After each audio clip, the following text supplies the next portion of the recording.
Hallo ihr Lieben! Unter dem letzten Video bin ich gefragt worden, ob wir unsere Tochter zweisprachig erziehen. Und diese Frage kann ich mit Ja beantworten. Also wir erziehen sie zweisprachig. Die Gründe dafür sind, ich spreche Japanisch nicht so wie ein Muttersprachler und ich möchte mein Japanisch deshalb nicht so intensiv an sie weitergeben. Deswegen spricht mein Mann mit ihr Japanisch und ich spreche mit ihr Deutsch. Denn Japanisch braucht sie ja auch, da wir ja in Japan leben. Mir ist es wichtig, dass ich auf meiner Muttersprache mit ihr sprechen kann. Auch aus dem Grund, weil meine Eltern, die zwar in Deutschland leben, wir haben aber trotzdem regelmäßig Kontakt. Meine Eltern sprechen weder Japanisch noch Englisch und sonst würde das mit der Kommunikation ziemlich schwierig werden. Deswegen möchte ich auf jeden Fall, dass sie Deutsch sprechen und verstehen kann. Lesen und Schreiben ist erstmal zweitrangig, aber das kann man ja später auch noch lernen, wenn sie denn möchte. Ich habe ja schon gesagt, dass ich mit ihr Deutsch spreche und mein Mann mit ihr Japanisch. Und bei mir gibt es aber Ausnahmen. Also es gibt Ausnahmen, in denen ich mit ihr Japanisch spreche. Das ist zum Beispiel, wenn wir draußen unterwegs sind und wir zum Beispiel mit den Kindern in der Nachbarschaft spielen, dann spreche ich auch Japanisch mit ihr. Weil die Kinder sprechen auch nur Japanisch und die Mamas von den Kindern sprechen auch nur Japanisch. Und dann finde ich das etwas unangebracht, mitten im Gespräch einfach die Sprache zu wechseln. Deswegen spreche ich dann auch Japanisch mit ihr. Das Gleiche gilt natürlich, wenn ich mich mit meinem Mann unterhalte auf Japanisch und sie dann in das Gespräch mit reinkommt. Also auch wenn sie jetzt noch nicht wirklich viel spricht, aber dann spreche ich sie auch auf Japanisch an und wechsle nicht auf Deutsch. Das gilt auch für den Besuch bei den Schwiegereltern. Also ich möchte einfach nicht mitten im Gespräch die Sprache wechseln. Und dann halt Situationen wie beim Kinderarzt, da spreche ich auch Japanisch mit ihr.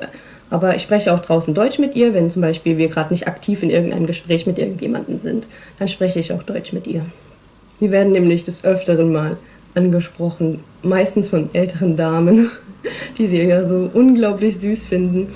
Und ja, dann kann ich nicht einfach Deutsch mit ihr sprechen. Das ist einfach, ich finde, das gehört sich nicht. Deswegen spreche ich dann auch mit Miuna Japanisch.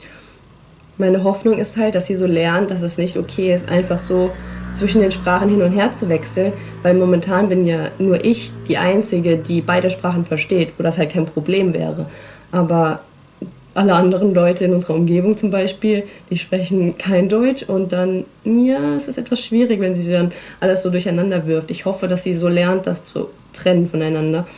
Es ist manchmal ziemlich schwierig und es klappt auch nicht immer 100% so, wie ich es mir vorstelle.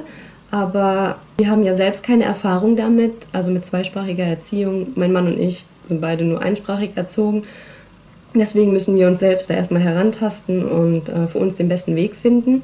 Momentan ist es so, dass sie mehr Deutsch versteht als Japanisch. Da mein Mann den ganzen Tag arbeitet, kann er immer nur abends oder am Wochenende intensiv mit ihr sprechen, was natürlich dazu führt, dass sie momentan weniger Japanisch versteht. Im Moment ist das noch nicht schlimm, aber ich mache mir dann so ein bisschen Sorgen, dass später, wenn sie dann in den Kindergarten kommt, dass ihr Japanisch dann nicht gut genug sein wird, um halt sich richtig mit allen zu verständigen und ob sie es dann schafft, im Kindergarten so gut zu werden, dass sie wirklich normal wie ein Muttersprachler oder halt zumindest so gut sprechen kann und alles verstehen kann, dass sie halt in der Grundschule da keine Probleme bekommen wird. Aber ich kann natürlich zum jetzigen Zeitpunkt noch nicht sagen, wie das wirklich dann aussehen wird. Da kann sich auch noch alles ändern. Aber das ist eben momentan noch meine Sorge, weil ich halt keine Erfahrung damit habe und halt auch nicht in die Zukunft sehen kann. Also sie spricht noch nicht viel. Sie versteht einiges. Also auf Deutsch habe ich jetzt die Erfahrung gemacht, dass sie mich schon relativ gut versteht. Aber aktiv selbst spricht sie nur sehr wenig. Ein paar Worte sind es bis jetzt. Aber gut, sie ist jetzt 1 Jahr und knapp 7 Monate alt. Also ja, ich weiß nicht, wie viele Worte ein Kind, das einsprachig erzogen wird, zu dieser Zeit spricht. Aber ich mache mir momentan da keine Sorgen drum, denn sie versteht ja wirklich viel. Also auf Deutsch sagt sie natürlich Mama und Papa. Lecker und Nein kann sie auch ziemlich gut sagen. Auf Japanisch sind es momentan halt Bye-Bye. Also wenn sie winkt, dann sagt sie Bye-Bye. Das macht sie schon. Und naja, Mama und Papa sind gleich. Also wir benutzen auch auf Japanisch Mama und Papa. um sie da nicht jetzt schon zu sehr zu verwirren, dass das verschiedene Worte sind, wie sie uns ansprechen soll. Das ist okay, weil im Japanischen kann man auch Mama und Papa benutzen. Das wird vor allem für die ganz kleinen Kinder auch meistens so gemacht. Die wechseln ja später dann zu Okasan oder Otosan oder was auch immer. Neuerdings glauben wir auch, dass sie Kore sagt, also das heißt das auf Japanisch oder das hier vielmehr. Sie benutzt es noch nicht immer so im richtigen Kontext. Manchmal müsste sie dafür auch Koko sagen, also hier. Aber sie sagt halt irgendetwas, das so klingt wie Kore. Mein Mann und ich sind uns beide noch nicht so sicher, ob sie das wirklich sagt oder ob es einfach nur halt irgendein Babywort ist, was so ähnlich klingt. Das ist ein bisschen schwer momentan zu deuten, aber wir versuchen sie dann natürlich auf den richtigen Weg zu lenken, dass das eben das hier heißt. Oder das da. Obwohl sie ja noch nicht viel aktiv spricht, brabbelt sie sehr viel. Also es ist so, dass sie einem wirklich was erzählt, aber halt mit Worten, die noch keinen Sinn ergeben, die man noch nicht verstehen kann, die halt noch Babysprache sind. Und sie kann da auch schon richtig diskutieren. Also das ist manchmal, habe ich das Gefühl, sie meckert richtig, wenn ihr was nicht passt. Und beschwert sich auch darüber. Aber man versteht halt einfach noch kein Wort. Also ich bin sehr gespannt, wann bei ihr das Sprachempfinden, also wann sie anfängt, mehr nachzusprechen von Worten, die wir sagen. Bisher ist das jetzt noch eben nicht so viel. Ist halt 90% der Zeit kann man halt einfach noch gar nicht verstehen, was sie sagt. Aber ich denke, in dem Alter ist das auch noch normal. Die Kinder in der Nachbarschaft sind alle etwas älter als sie. Also ich glaube, sie ist die Jüngste hier in der Nachbarschaft. Und die Kinder sprechen natürlich schon mehrere Worte und können auch schon sich eher gegenseitig unterhalten.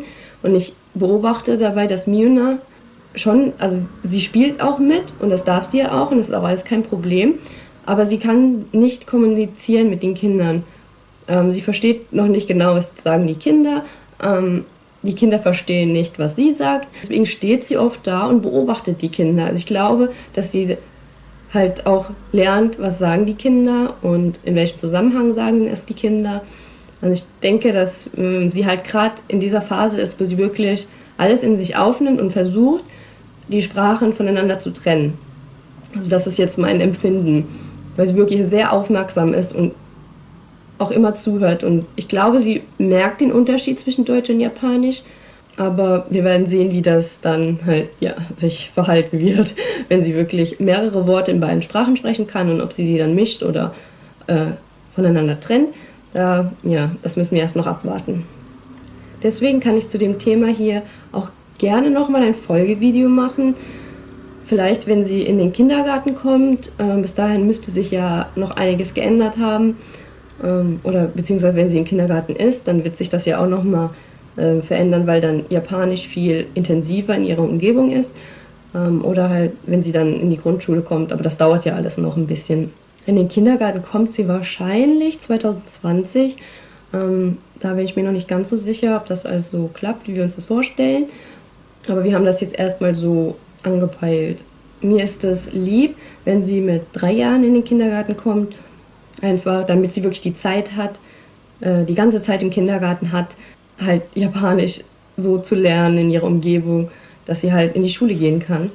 In die Kinderkrippe kommt sie hier nicht rein, solange ich nicht arbeite. Momentan ist das halt nicht der Fall. Ich bin halt eine Mama, die zu Hause ist. Also bis sie dann in den Kindergarten kommt, wird sich halt bei ihren Sprachkenntnissen sicherlich auch noch einiges ändern. Und, aber nicht nur das, sondern auch unsere familiäre, häusliche Situation wird sich bis dahin noch geändert haben. Also da kommen auch noch große Veränderungen auf uns zu. Und deswegen können wir jetzt das Ganze erst einmal nur abwarten.